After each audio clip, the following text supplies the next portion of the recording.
fumbare. Jaalala dhugaa barbaacha miilli koo jooree jawware, miilli koo jooree jawware. Kan qotaaf taa'ee allaatti ni fuutu ammaree fumbare, ni tuqxu ammaree fumbare. Tasuma tasa katasa waaqatu godhee mana kansaa. Tasuma tasa katasa waaqatu godhee mana kansaa.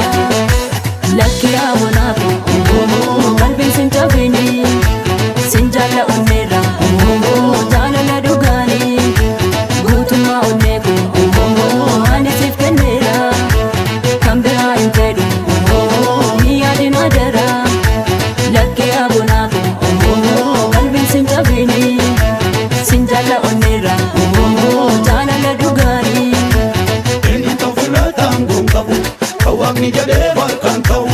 Eenyutu ofirratti qabu kan waaqni jedhee harkaan ta'u. Kan waaqni jedhee harkaan ta'u. Kan waaqni jedhee harkaan ta'u. Namni yaadeef silaan ta'u.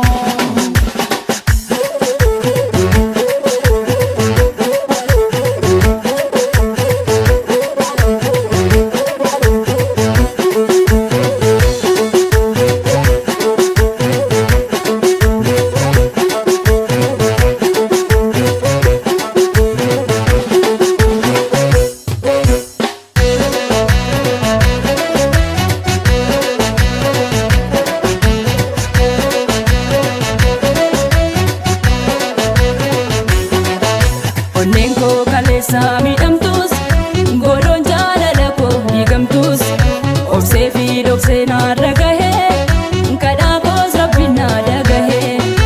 Onneen koo kaleessa miidhamtus godhoon jaalala koo hiikamtus obsee fi dhoksee naarra gahee kadhaa koos rabbiin na dhagahee.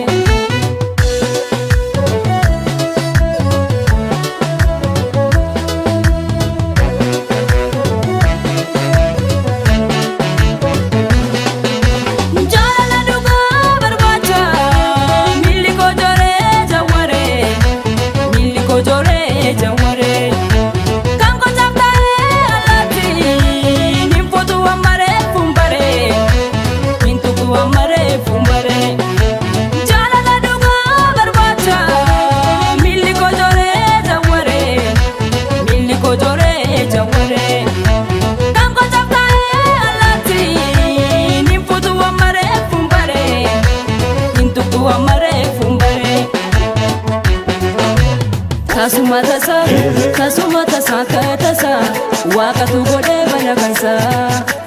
Tasuma tasa katasa waaqatu godhee mana kansaa.